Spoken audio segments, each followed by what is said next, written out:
Hello friends, welcome back on this video series on knee ligament injuries. Friends, I'm Dr. Vikram. I'm consultant arthroscopic surgeon and a sports medicine specialist with the SportsMed Fortis Escort Hospital Jaipur.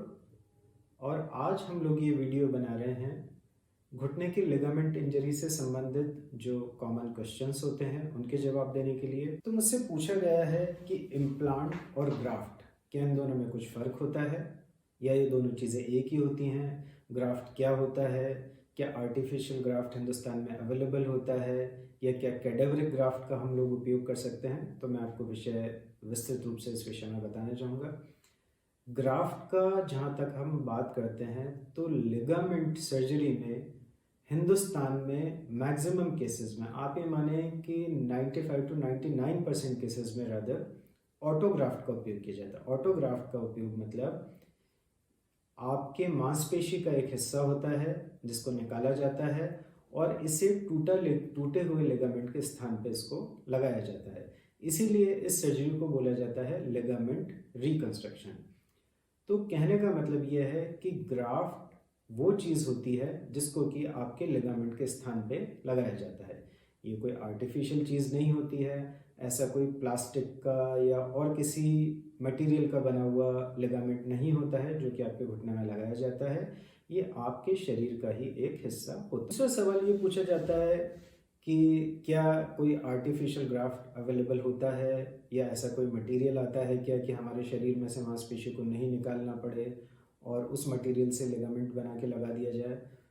तो दोस्तों मैं आप लोगों को बताना चाहूँगा कि artificial ligament का प्रचलन कुछ समय के लिए वेस्टर्न कंट्रीज़ में और यूएस में रहा था, बट उसके परिणाम बहुत अच्छे नहीं रहे और घुटने में वो लिगामेंट का उपयोग करने के बाद में कुछ रिएक्शंस रहीं और लॉन्ग टर्म रिजल्ट भी उसके कुछ अच्छे नहीं रहे। इसलिए आर्टिफिशियल लिगामेंट का उपयोग लगभग न के बराबर किया जाता है और हिंदुस्तान में तो ऑलमोस्ट ये नगण्य रूप में इसका उपयोग किया जाता है।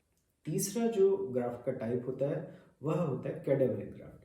कैडेवरिक ग्राफ्ट मतलब ऐसे जो कैडेवर्स होते हैं, मतलब जो अपने शरीर को डोनेट करते हैं या और किसी लीगल प्रोसीजर से जो कैडेवर्स प्राप्त किए जाते हैं तो उनका ग्राफ्ट बना के और लिगामेंट को रिकंस्ट्रक्ट करने के लिए उसका उपयोग किया जा सकता है।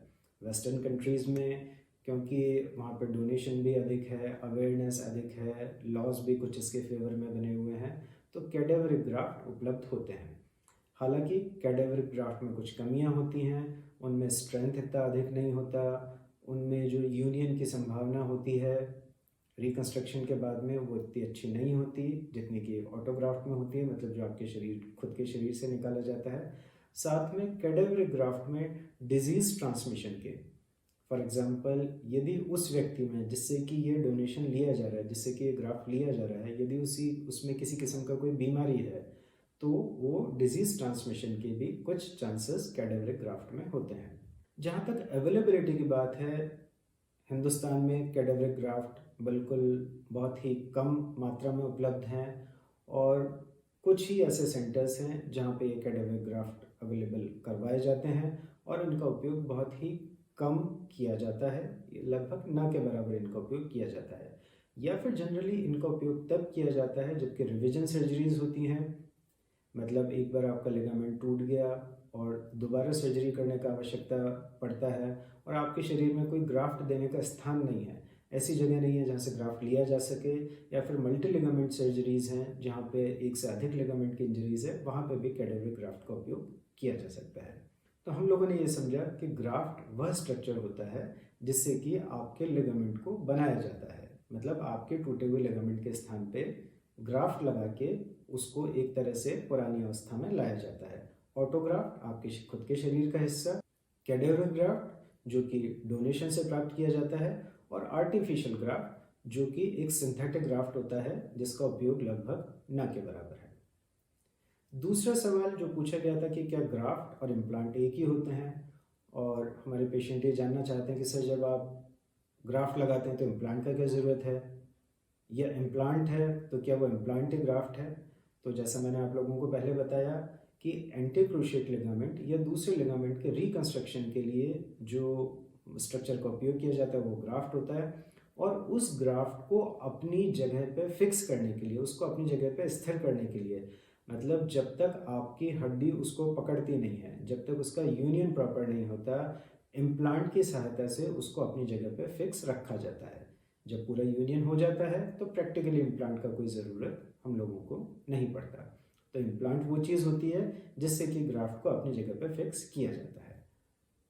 अब तीसरा सवाल ये उठता है कि इम्प्लांट किस किस तरीके के आते हैं, और जनरली एक एंटी क्रूशिएट लिगामेंट में या पोस्टीरियर क्रूशिएट लिगामेंट की जो सर्जरी होती है उनमें कितने इम्प्लांट का उपयोग किया जाता है।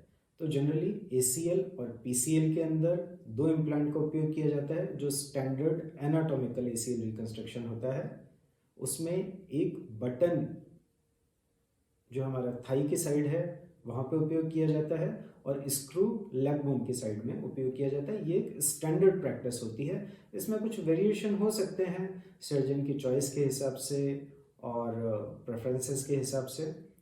तो जो जान की साइड में बटन उपयोग किया जाता है उससे वह भी 2 तरीके के होते हैं। फिक्स लूप बटन होता है, जैसा कि आप इस पिक्चर में देख सकते हैं कि ये एक लूप है, ये फिक्स साइज का है, और ये डिफरेंट वेरिएशंस में आते हैं 10, 15, 20, 25, 30। तो सर्जन के अकॉर्डिंगली और पेशेंट की साइज के अकॉर्डिंगली, एनाटॉमी के अकॉर्डिंगली इस लूप का चयन किया जाता है। दूसरा जो लूप होता है जिसको थाई बोन के साइड में हम लोग यूज़ करते हैं वह होता है एडजस्टेबल लूप। एडजस्टेबल लूप की खासियत ये होती है कि सर्जरी मतलब इसको डालने के बाद भी, सर्जरी के दौरान भी इस लूप का साइज़ हम लोग वेरी कर सकते हैं, और मैं जनरली ये वेरिएबल लूप ही प्रेफर करता हूँ क्योंकि इसके उपयोग से हम लोग मैक्सिमम ग्राफ्ट का उपयोग कर सकते हैं। मतलब कुछ भी ग्राफ्ट इसमें वेस्ट होने की संभावना काफ़ी कम हो जाए। अब लूप के बाद में हम लोग बात करते हैं स्क्रू की। ये स्क्रू जो कि लेग बोन की साइड में इसका उपयोग किया जाता है। टीबिया के अंदर जो ग्राफ्ट है उसको इस स्क्रू की मदद से फिक्स किया जाता है, और ये स्क्रू मेटेलिक मतलब धातु का स्क्रू हो सकता है, पीक का स्क्रू हो सकता है। पीक एक डिफरेंट टाइप ऑफ मटेरियल होता है जो कि एक्सरे में विजिबल नहीं होता, परंतु ये एब्जॉर्ब भी नहीं होता, मतलब ये बॉडी में मेटेलिक स्क्रू की तरह से ही ये रहता है। तीसरा जो टाइप का स्क्रू होता है वो होता है बायो कंपोजिट या HA स्क्रू या bio observable screws, PLLA screws. इस टाइप के जो स्क्रूज होते हैं वो जनरली हमारे शरीर में पिघल के ख़त्म हो जाते हैं। कुछ इनकी समय सीमा होती है लगभग 1 साल के आसपास, बट ये देखा गया है कि इनको पिघलने में 1 से 1.5 साल का समय तो लगभग लगता ही है। तो इस वीडियो में हम लोगों ने ये समझा कि ग्राफ्ट बहुत आवश्यक चीज़ होती है। लिगामेंट रिकंस्ट्रक्शन के लिए ग्राफ्ट का उपयोग होता ही होता है, और इस ग्राफ्ट को अपनी जगह फिक्स करने के लिए इम्प्लांट का उपयोग किया जाता है, इम्प्लांट लूप और स्क्रूज, जैसा कि आप लोगों ने इस वीडियो में जाना। So friends, this is all about the grafts and the implants which we use in ligament surgeries, specifically anti-cruciate ligament and the posterior cruciate ligament. तो इस वीडियो को देखने के लिए धन्यवाद। Stay tuned, keep watching, thank you.